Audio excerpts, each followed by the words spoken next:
Olá, bom dia, boa tarde. Vamos iniciar aqui mais um ATPC dos anos iniciais. Então, hoje, eu, professora Natália, e a professora Sandra, que é PCNP de Educação Física, vamos tentar dar algumas contribuições para que vocês possam refletir e pensar aí nas atividades, em algumas ações para os anos iniciais, ok? Só justificando.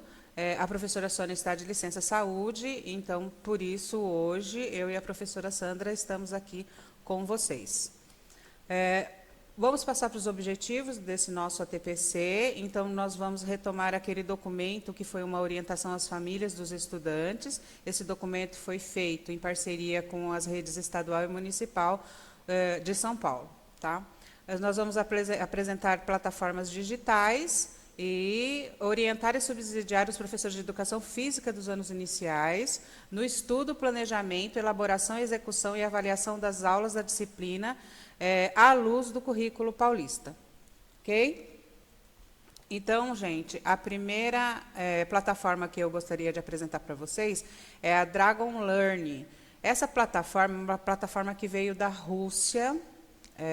Na Rússia, eles tinham um problema de matemática no aprendizado das crianças. E qualquer semelhança é mera coincidência, não é?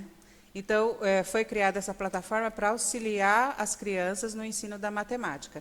Então, são exercícios interativos, adaptativos de matemática em inglês, e estão disponíveis até 31 de dezembro de 2020, todos os dias, das 7 às 18. Tá? A plataforma permite que os professores visualizem a correção das atividades dos alunos, então pode ser utilizada tanto para os alunos como pelos professores. Essas duas plataformas que nós vamos apresentar, que é a Dragon Learn e a Matific, elas são instrucionais. O que significa isso? Elas têm toda uma didática voltada para os alunos, né? Toda uma didática voltada para o aprendizado dos alunos. Além disso, já estão todas adequadas com as habilidades e competências da BNCC. Então, para Dragon Learn, eu também sugiro que vocês vejam esses dois vídeos aqui. Um explica como foi criada a plataforma educacional interativa e o outro vídeo é um manual do aluno, caso vocês queiram utilizar. Eu andei olhando, ela é bem bacana, tá? É bem atrativa para os nossos alunos aí, essas nossas crianças que já vêm plugadas, né, gente? Então, eles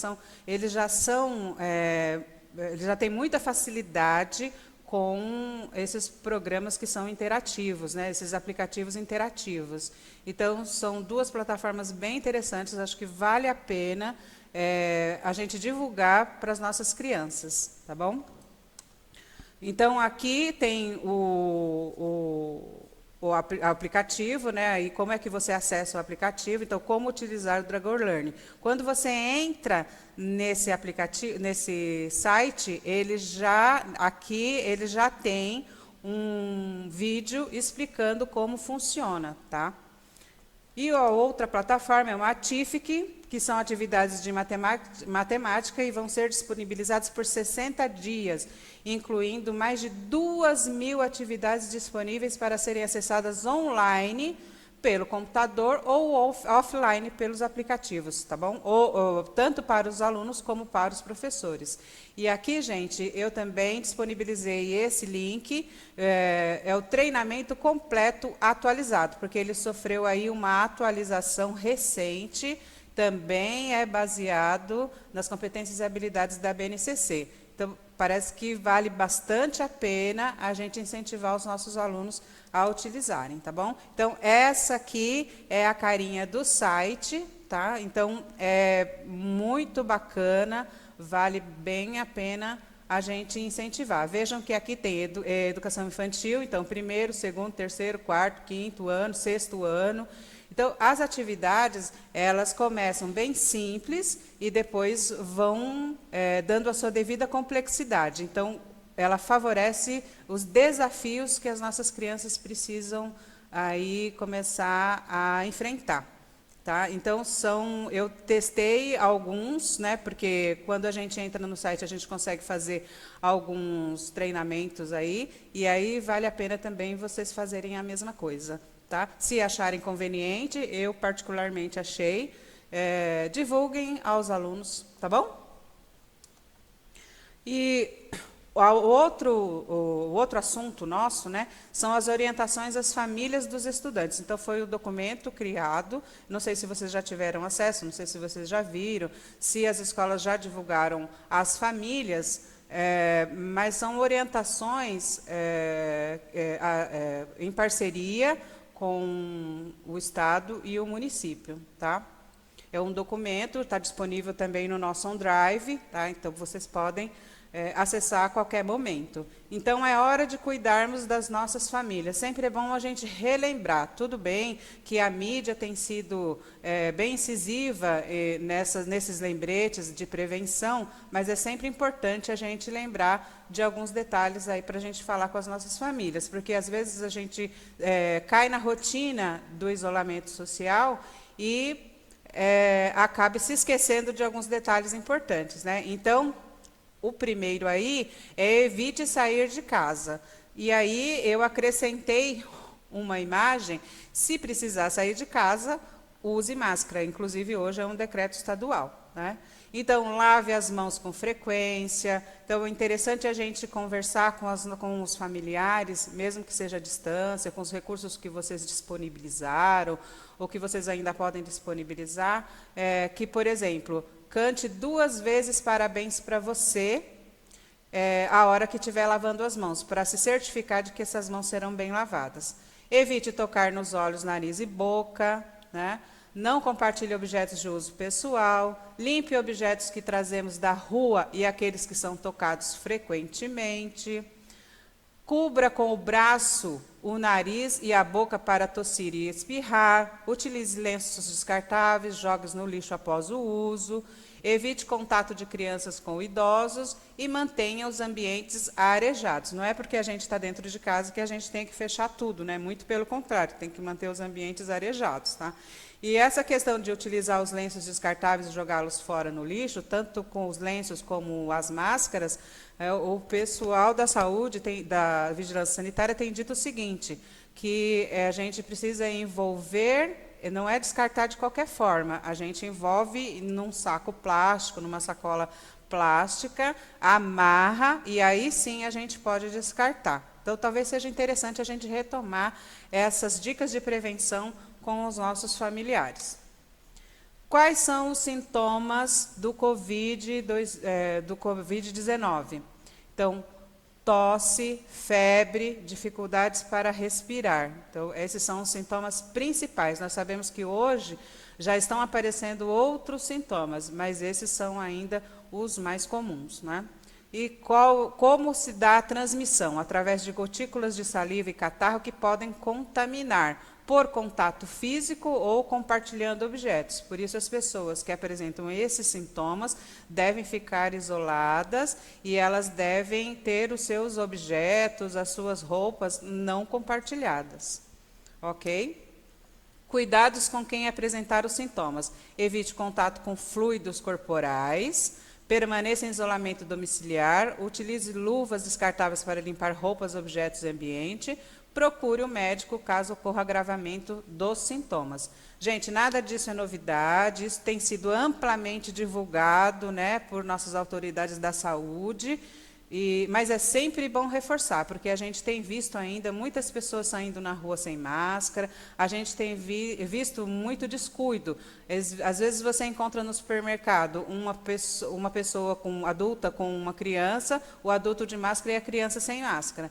Então, isso não pode acontecer. Se a gente conversar também com as nossas crianças, com certeza eles vão ter um entendimento melhor e passar também essas informações para os familiares, porque a gente sabe que quando a criança ela assimila o conhecimento, ela transmite isso com muita tranquilidade e muita facilidade. E os adultos acabam aprendendo também com a criança.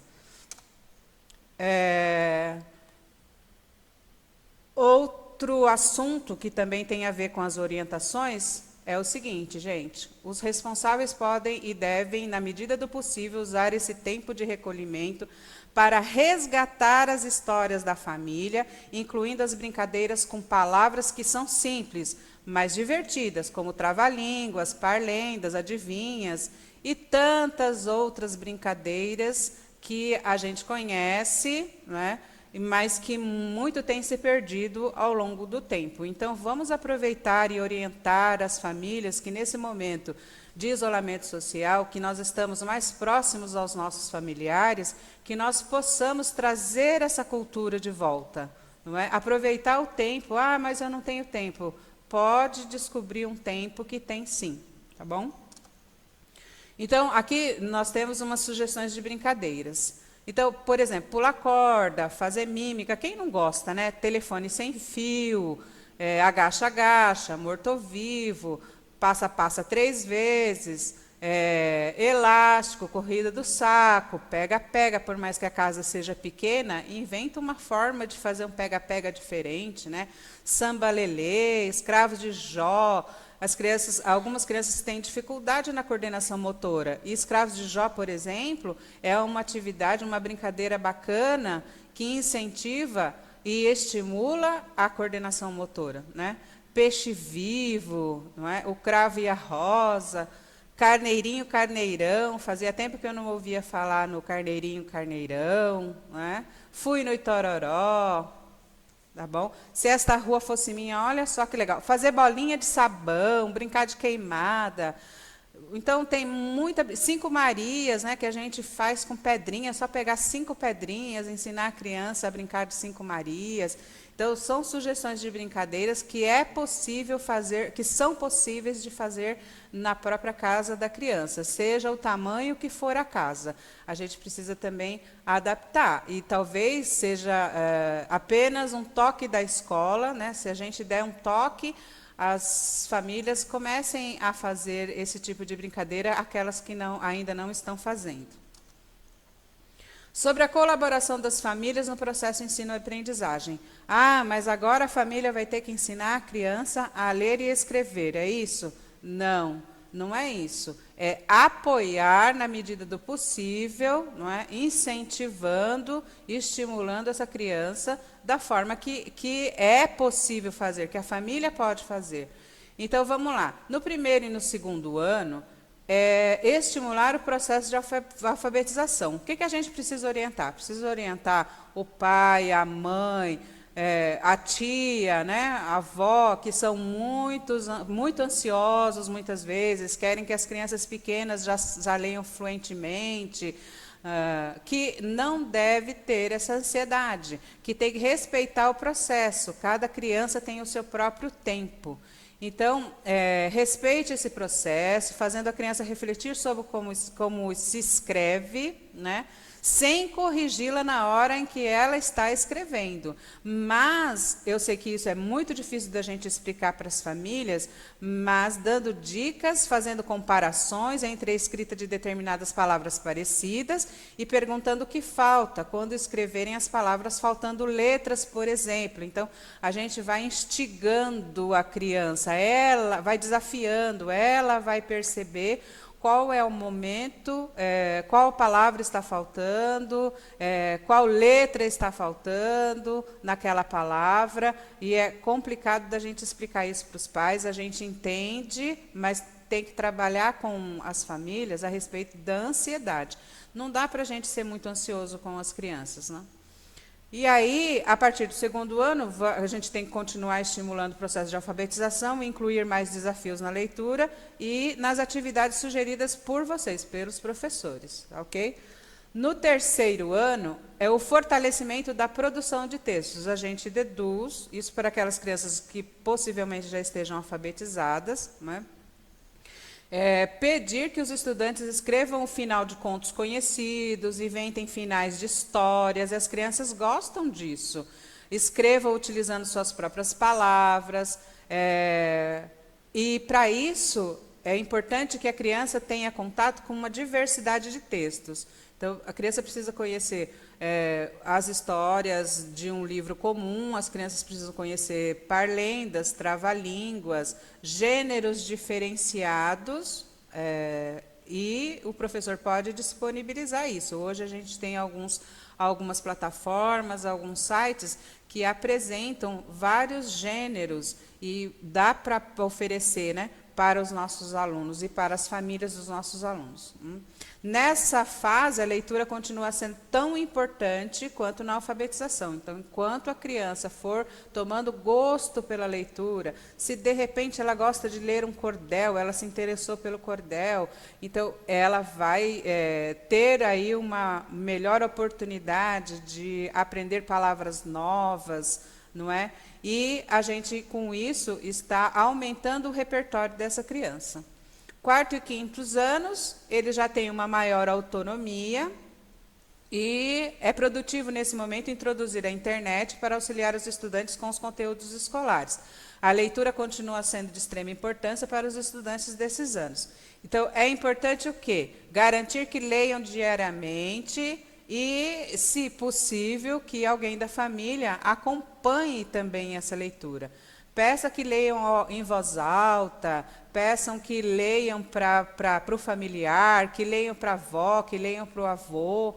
Além de ser um momento fundamental à aprendizagem, auxiliará no estreitamento dos vínculos familiares. A produção de texto é outra atividade imprescindível nessa fase escolar. Então, à medida que a criança vai lendo, ela vai aumentando o seu repertório, ela vai aumentando o seu vocabulário, e, com isso, ela vai ter mais facilidade de produzir os seus próprios textos também. É importante que o estudante elabore rascunhos de suas produções textuais e que o texto final seja feito em folha avulsa e guardado para que o professor possa ler volta às aulas. Então, isso é interessante também. É uma questão de rotina, né, de incentivar a rotina. Todos os dias as crianças façam uma leitura, anotem o que leram, anotem o que entenderam daquela leitura, façam os seus próprios textos, produzam os seus próprios textos, guardem todas essas informações e, na volta às aulas, essas crianças possam, então, entregar para os seus professores. Isso faz parte também da responsabilidade das crianças, não é? Então, gente, agora, neste momento, eu deixo vocês com a professora Sandra. Na semana que vem eu volto, fazendo uma abordagem diferente, tá? E ela vai falar sobre a educação física nos anos iniciais do ensino fundamental, a aprendizagem à luz do currículo. Tá bom? Até mais. Um excelente fim de semana para todos e todas. Tchau, tchau. Bom dia, boa tarde, turminha. Tudo bem? Que prazer enorme estar aqui com vocês. Hoje nós vamos estar trabalhando, na realidade, fazendo uma retomada sobre a aprendizagem do currículo paulista, do qual nós já conversamos várias vezes, mas achei que esse tema seria de extrema importância a gente estar conversando um pouquinho, fazendo uma retomada, para estar auxiliando vocês na elaboração das aulas não presenciais, certo? Vamos começar, então? Vamos falar um pouquinho sobre as competências gerais da nova PNCC. Primeiro, conhecimento. Valorizar e utilizar os conhecimentos sobre o mundo físico, social, cultural e digital. Segunda competência, pensamento científico, crítico e criativo. Exercitar a curiosidade intelectual e utilizar as ciências com criticidade e criatividade. Gente, essa é uma competência muito importante, que é exercitar a curiosidade dos nossos alunos. Temos que estar o tempo todo fazendo isso. Terceira, repertório cultural. Valorizar as diversas manifestações artísticas e culturais que os nossos alunos têm, dos locais que eles moram, das suas comunidades. Então, isso é de extrema importância.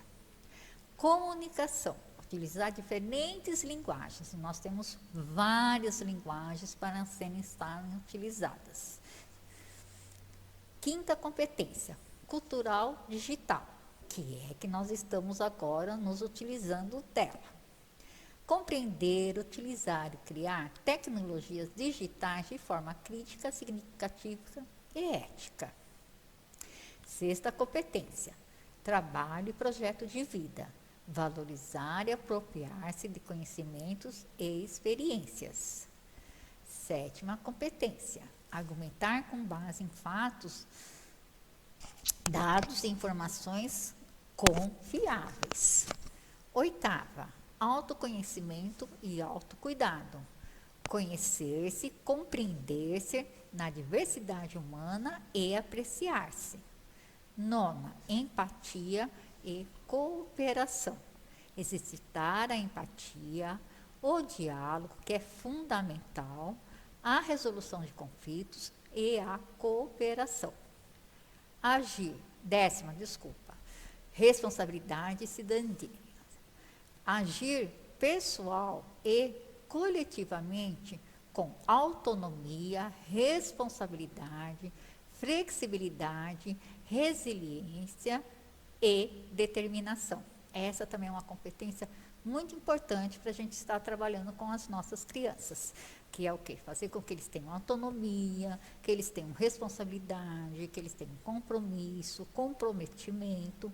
Então, é uma extrema importância essa competência para a gente estar trabalhando agora com nossos alunos, principalmente nessa situação que estamos passando. Orientações metodológicas fundamentais. Agora nós vamos falar um pouquinho sobre isso, que também é uma boa orientação para a elaboração das aulas não presenciais. Conteúdos. Vamos falar um pouquinho sobre os conteúdos curriculares para desenvolver as competências gerais.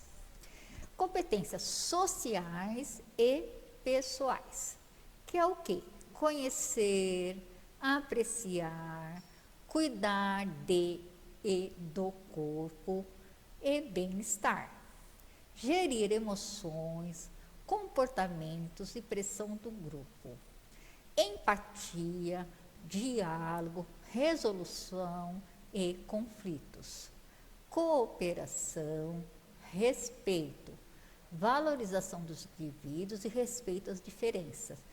Gente, isso é de extrema importância, sempre estar valorizando as nossas crianças, por mais simples que seja, e respeitando as suas diferenças, ok? Competências cognitivas, que é o quê? O domínio e valorização dos conhecimentos construídos no mundo físico, social e cultural. Atitude proativa frente a desafios cotidianos. Recorrer à abordagem própria das ciências, incluindo a investigação, a análise crítica, a imaginação e a criatividade, para investigar causas, elaborar e testar hipóteses, formular e resolver problemas e investigar soluções com base nos conhecimentos das diferentes áreas. Exercitar a curiosidade intelectual e o senso estético. Comunicativas, troca de informações e experiências, isso também é muito importante, e ideias em diferentes contextos, explicar por meio das diferentes linguagens, fatos, informações, fenômenos e processos linguísticos, culturais, sociais, econômicos, científicos, tecnológicos e naturais, valorizando a diversidade de saberes e vivências culturais, ok? Agora nós vamos falar sobre fundamentos pedagógicos e orientações metodológicas.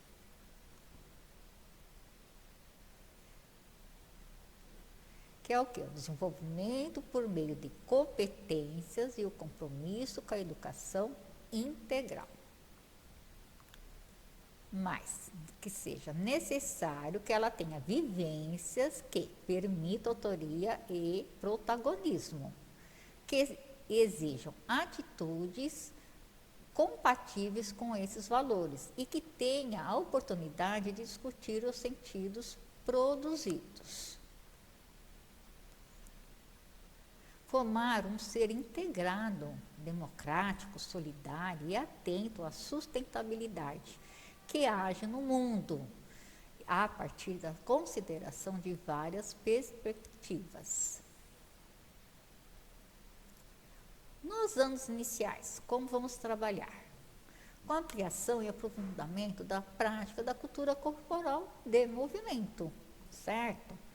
Que é o quê? Promover, né, a promoção da autonomia intelectual, da compreensão de normas e os interesses pela vida social, o que lhes possibilita lidar com sistemas mais amplos que dizem respeito a relações dos sujeitos entre si, com a natureza, com a história, com a cultura, com as tecnologias e com o ambiente que ele vive, a comunidade que ele está morando, né? Que ele aprendeu, tudo sobre a comunidade dele. Então, é de extrema importância que isso seja conhecido, a cultura que ele tem nessa comunidade, a história da comunidade dele, né? Tudo isso tem que ser valorizado.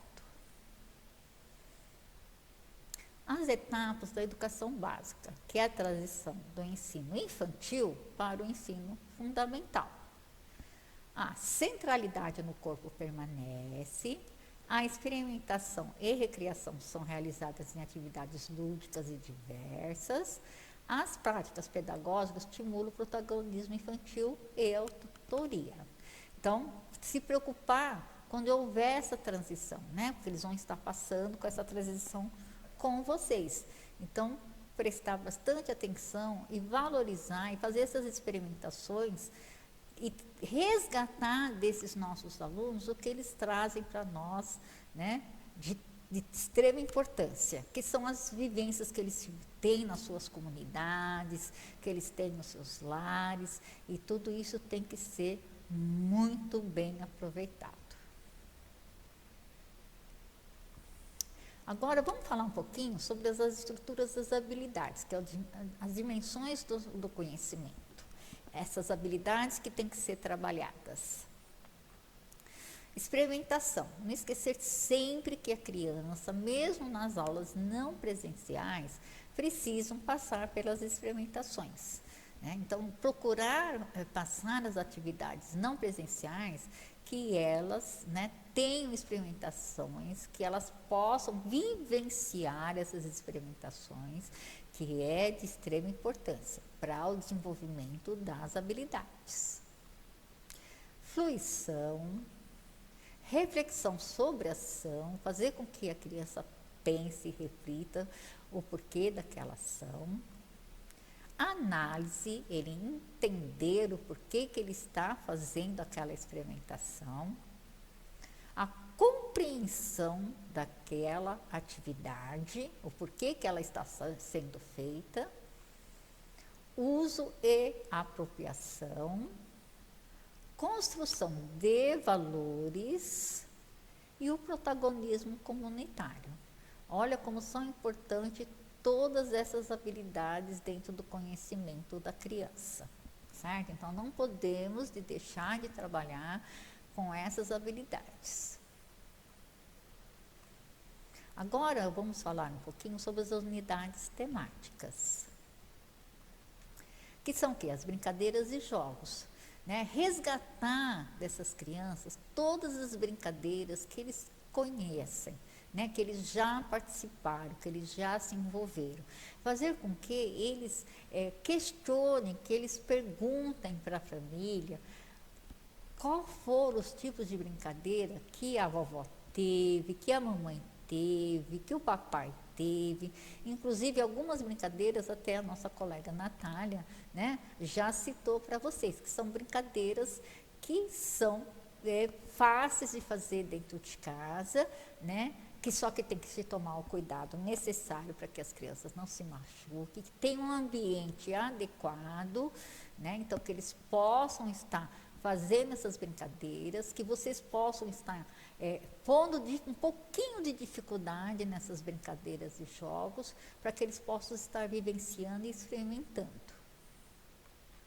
Esporte.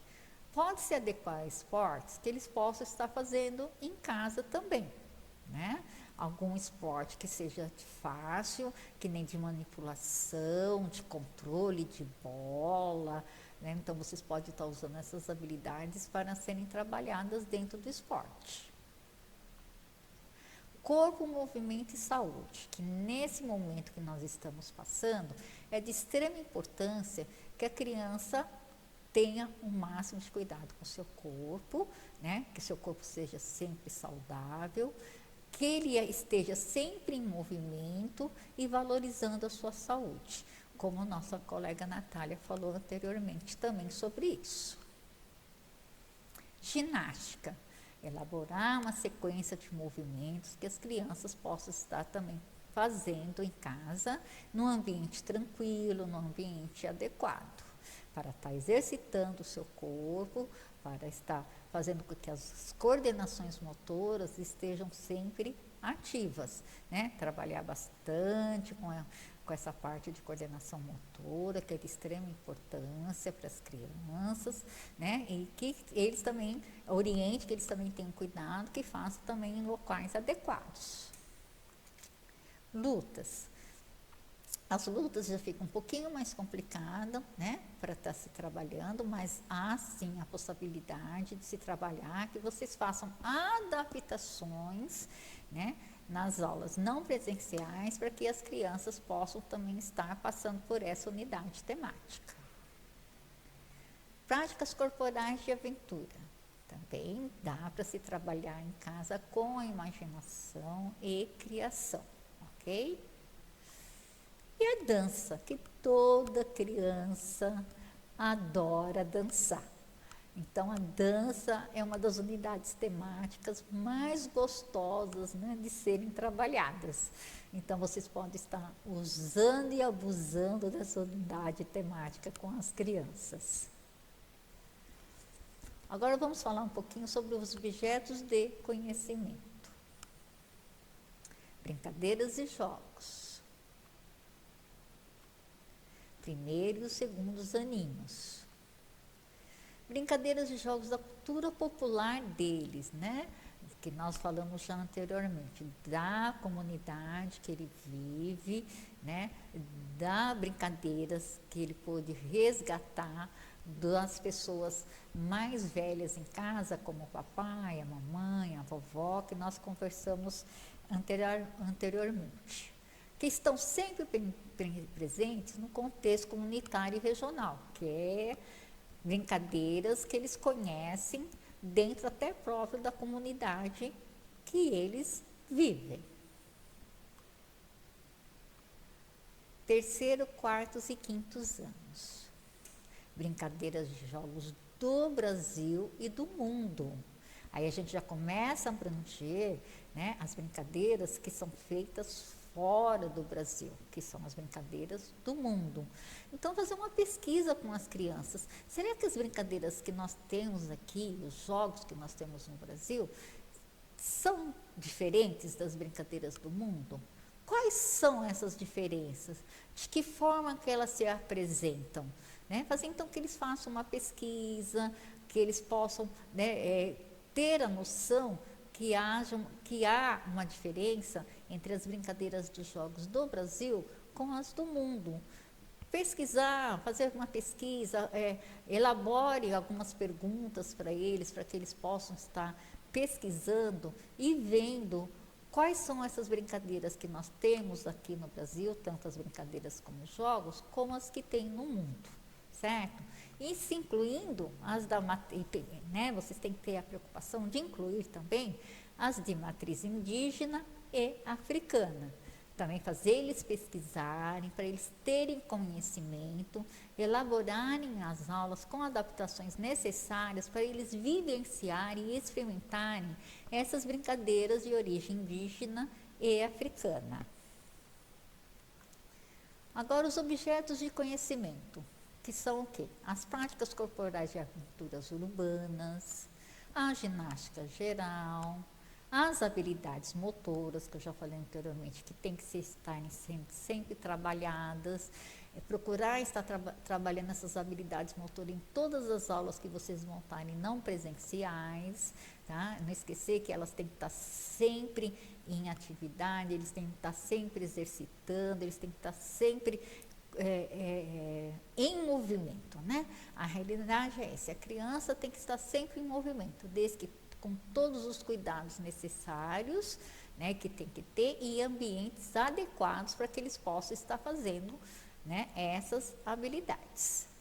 Lutas do contexto regional, matriz indígena e africana, danças do contexto comunitário, esportes de marca e de invasão. Agora a gente vai falar um pouquinho, né, explicar para vocês o que são as dimensões do conhecimento, né, os objetos e as competências, para que vocês possam estar entendendo e fazer esse trabalho com as crianças nas aulas não presenciais. Que é o quê? Então, experimentar, fluir e recriar seria o quê? As dimensões do conhecimento. As brincadeiras e jogos do Brasil, incluindo os de matriz indígena e africana, seria o quê? O objeto do conhecimento. O objeto que você vai estar trabalhando com a criança, correto? E o valorizando a importância desse patrimônio histórico-cultural, o que é? As competências da BNCC. Então, isso é o que vocês têm que trabalhar o tempo todo com as crianças nas aulas não presenciais. Valorizar o tempo todo as dimensões do conhecimento, o objeto do conhecimento e as competências da BNCC. Certo, turminha? O que aprendemos até agora? Do caderno de apoio ao professor, né, dos cadernos de apoio ao professor, que são as etapas de uma situação de aprendizagem e desenvolvimento das habilidades. Então, sempre está trabalhando com uma situação de aprendizagem e o desenvolvimento das habilidades. Não podemos esquecer disso. Em todas as nossas aulas não presenciais, se preocupar com uma situação de aprendizagem que haja o desenvolvimento das habilidades. As etapas de uma situação de aprendizagem. Então, quando vocês elaborarem uma aula não presencial, vocês têm que passar por todas essas situações, né? Por todas essas etapas e situações de aprendizagem que eu estou aqui citando para vocês. Que primeiro seria a sondagem, então nós vamos sondar com a criança o que ele tem, né? O que ele traz para a gente. Então, ele pode ser através de uma pesquisa, sua diretamente com ele, ou solicitar que ele faça uma pesquisa dentro da habilidade que vai ser trabalhada, né? Que nem nós falamos anteriormente sobre as brincadeiras e os jogos, tentar resgatar com essas crianças essas brincadeiras, né, mais antigas, que são da época dos seus pais, dos seus avós, para estarem sendo trabalhadas. Então, isso é o primeiro passo que vocês vão estar fazendo com as crianças, essa sondagem. Resgatar deles os seus conhecimentos. Depois, a problematização, a contextualização, essa busca de dados, que eu já falei para vocês que tem que ser, que é necessário para que você possa elaborar uma aula mais produtiva, mais rica. A sistematização, o professor tem que estar o tempo todo, né, pensando quais são os métodos que vão ser trabalhados, de que forma que você vai trabalhar essa aula não presencial, né, de que maneira que você vai fazer com que a criança consiga executar essas aulas, consiga vivenciar, consiga experimentar essas suas aulas. A aplicação do conhecimento, que é fundamental, né? Que eles percebam isso nas aulas não presenciais, que eles estão tendo um conhecimento, que eles estão adquirindo um conhecimento. Isso é de extrema importância. E, por fim, a produção e a avaliação, que eles possam também produzir alguma atividade que retorne para vocês terem noção de até onde foi o entendimento deles das aulas não presenciais. E a avaliação, que é que vocês vão ter que fazer para ver se realmente a aula não presencial surgiu o efeito que vocês gostariam que tenha surgido, alcançado, né? Se eles conseguirem entender tudo que vocês expuseram, se eles conseguiram executar os movimentos que foram propostos, se não conseguiram, o porquê, o que ocorreu, o que atrapalhou, por que eles não conseguiram fazer. Então, isso é de extrema importância que haja sempre, depois de uma aula não presencial, né, uma avaliação de tudo do que ocorreu, para que você possa, para uma próxima aula, estar elaborando novamente uma aula em cima do que ocorreu na aula anterior e que possa ser melhorada. Então, é de extrema importância que vocês façam essa avaliação após toda aula não presencial ou toda atividade não presencial, né? Porque às vezes você monta uma atividade que vai durar 2, 3, 4 aulas, 5, 6, 8 aulas, dependendo da atividade. Então, após a execução dessa atividade, do retorno, né, da produção dessa atividade, sempre faça uma avaliação com as crianças. É de extrema importância que isso ocorra, tá? Para o nosso próprio conhecimento e até para a nossa própria avaliação como professor, correto? Vivenciando uma atividade. Então, aqui eu vou dar um exemplo para vocês de como vocês podem estar trabalhando com uma atividade, com uma unidade, né? Que no caso nós vamos usar uma unidade temática, que é brincadeiras de jogos, que nós estamos falando o tempo todo, né? Desde o começo nós estamos falando sobre brincadeiras de jogos, da importância que elas são na vida da criança. Então, toda vez que você montar uma atividade para a criança, tente pôr para ela qual é a unidade temática que vocês estarão trabalhando, qual é a habilidade que você vai estar trabalhando com eles também. Que no caso aqui a gente vai estar trabalhando com qual habilidade? Que é a habilidade de experimentar jogos de tabuleiro e reconhecer a importância das regras para planejar e utilizar as diferentes estratégias. Então, isso também é importante que a criança vá se habituando a conhecer quais são as habilidades que estão sendo trabalhadas naquela aula não presencial. Então, você vai citar qual é a temática que você vai estar trabalhando e qual a habilidade também que você vai estar utilizando, tá bom?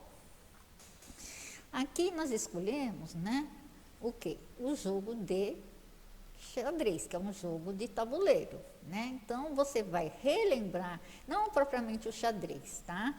Eu estou falando xadrez, mas tem vários jogos de tabuleiro. Temos a damas, né? Entre outros tantos jogos de tabuleiro. Então, vocês podem fazer uma pesquisa com eles para ver quais são os jogos de tabuleiros que eles conhecem, né? É o que eles tiveram oportunidade de jogar, que eles já viram pelo menos. Então, a gente vai formular um rol de perguntas que vocês podem estar passando para as crianças, para que elas possam estar fazendo essa pesquisa com vocês. E através dessa pesquisa, você vai estar trabalhando com eles, correto? Então, aí vai uma sequência de perguntas que vocês podem estar elaborando, adaptando para que elas sejam feitas aos seus alunos. O que vocês aprenderam sobre jogos de tabuleiro? Dos jogos que vocês aprenderam, de que material eles são feitos? Quantas pessoas podem jogar? É necessário algum local especial para poder jogar? Quais os jogos de tabuleiro que vocês aprenderam a jogar nos anos anteriores? Quais gostariam de jogar agora e por quê? Você conhece algum jogo de tabuleiro diferente do que vocês aprenderam na escola? Dê um exemplo de algum jogo de tabuleiro que conheça, explicando suas regras. Se não existissem as regras no jogo, seria possível atingir o objetivo? Então, isso aqui são exemplos de perguntas que vocês podem estar fazendo para estar resgatando dos seus alunos os seus conhecimentos, tá? Vocês podem fazer muito mais questionamentos, muito mais perguntas e através das respostas que você vai estar elaborando, qual jogo de tabuleiro você vai estar trabalhando com seus alunos. Agora nós vamos falar sobre o jogo de origem africana, que é a mancala. A mancala tem origem na palavra árabe, nagala, que significa mover. Não se sabe ao certo quando foi inventado, mas é conhecido como o pai de todos os jogos. Simula o ato de plantar e colher. É um jogo de estratégia, jogado em todos os continentes, mas sua provável origem é no Egito, que fica no continente africano. Então, esse é um jogo, não somente esse, como nós temos vários jogos de tabuleiro, que são ricos em estratégias, que pode ser um dos questionamentos que você também pode fazer para as crianças, né? Se eles têm conhecimento dessas estratégias, de que forma que eles conhecem as estratégias, se eles podem citar para vocês quais são as estratégias que é utilizada no jogo. Aí vocês podem estar elaborando com as crianças, né, um tabuleiro da Mancala. Tá? Então, nós temos um exemplo do jogo original e temos um exemplo de como vocês podem estar trabalhando com as crianças, elaborando, né, esse joguinho para que eles possam estar confeccionando o seu próprio tabuleiro em casa e brincando com eles, né, fazendo o jogo e utilizando esse tabuleiro feito em casa para eles estarem se aprofundando e tendo conhecimento do jogo. Como jogar Mancala, vocês vão encontrar no caderno do professor do 4º ano, na página 22, tá bom, turminha? Aí vocês podem se aprofundar, podem fazer a pesquisa, é necessário que vocês conheçam o jogo antes de passar para os alunos, veja o conhecimento que eles tenham sobre esse jogo, façam eles pesquisarem sobre esses jogos, né? Não somente esse jogo, né, o Mancala, mas todos os jogos de tabuleiro que eles possam ter conhecimento. Então, a pesquisa é fundamental nesse momento para que eles possam estar tendo esse conhecimento referente aos jogos de tabuleiro e possam estar passando para vocês e vocês elaborando as aulas, né, não presenciais em cima desse tema, ok?